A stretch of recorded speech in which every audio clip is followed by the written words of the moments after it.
Now, I understand that you had some comments on President Calderon as well? Yeah, and it's interesting that you mentioned Mexico, because one of the accounts that I read on Jamaica had magically the number of American guns that are responsible for all this Jamaican problem, you know, magically is that 80% number again. So somebody's got a talking point and they're using it and they're applying it wherever they can. And you know, it's just hysterical, the misinformation that's out there. And it's actually outrageous, because when you consider that Tom Diaz of the Violence Policy Center testified before a Senate subcommittee and used at the time it was, I believe, the 90% number that they were using. And, you know, the Brady Center was initially saying 95 to 100% of the Mexican crime guns were traced directly to American gun shops. And then they revised it down to 90%, and now they're doing 80%. And, you know, people are picking up these talking points, and they're not realizing that the 80% that they're talking about is 80% of a small fraction of the total population of guns. It is that which the government has decided that they can send back here for our ATF to do a trace on. It's not the total number. And yet I continue to see it repeated. I saw it again in an Arizona Republic comment by progressive feminist lawyer Susan Estrich. And I guess what I'd like to do, James, is just depart from our format for a little bit, and instead of addressing this to you, address it to your viewers directly. And what I'd really like to say is that, you know what, we communicate within the gun community to each other, and there's a whole nother media world out there that is passing these numbers on, and the people who aren't doing things like watching this program aren't necessarily getting the correct information.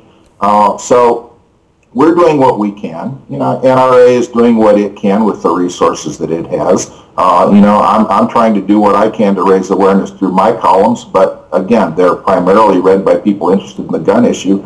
And every week, James is bringing you this program as well as other programs on the site. And so I'm asking you to do what you can as well. So please, you know, after you're done watching this show, you've seen the facts about the Mexican crime gun situation. Send a link to this show to your friends.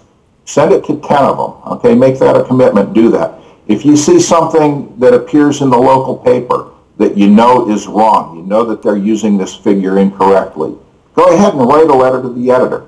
And it's incumbent on all of us, because otherwise we're not going to be able to compete with the wider media out there that is going to spread it. So that the only way we can do it is to shine a light, and it doesn't take much light to push back the darkness, and at least people, you know, let people know that there is some light to be seen.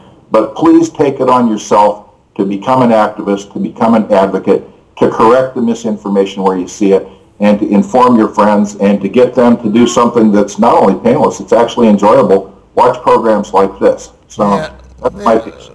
Thank you, David. You're absolutely right, and that's the reason why I would like to bring you on, actually, is that to point out the fact that it's very easy, especially now on computers, to email an editor to question authority, such as it is, whenever you see things in the news that refers to your Second Amendments that you may have not comfortable with.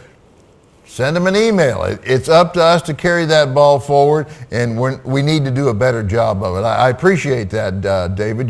That's a good point. I thank you for bringing that out. I thank you for any praise that you gave us in the show, but certainly you brought out a good point there that it's very easily done, and all of us as gun owners are confronted with this, either in a conversation at work or over dinner somewhere with some friends, and then when you pick up the newspaper or go through the publications, it's all out there. We have to respond to it one at a time, on a daily basis, as often as we can. Keep pushing them back, or as you say, David, shine a light on them. I think I've talked before, I call it profiles in apathy, and I consider apathy to be as great, if not a greater enemy of the gun rights movement than the outright anti-gunners. You know, I see too many people who are involved in the shooting sports sit back and say, well, let George do it, let the NRA carry the load, let GOA carry the load, you know, and not get involved and think someone else is going to do it. And you know what? no one else is going to do it. This is our right. We all have to get involved. We all have to be involved in protecting our rights on a regular basis. And that's just the way it is. That's part of our civic duty. That's part of being a citizen. Yeah, you're absolutely right. David, we got to run. We've got some shooting coming up. I do appreciate you coming on again this week, and we'll see you again next week. James, always a pleasure. Thank you. Bye-bye.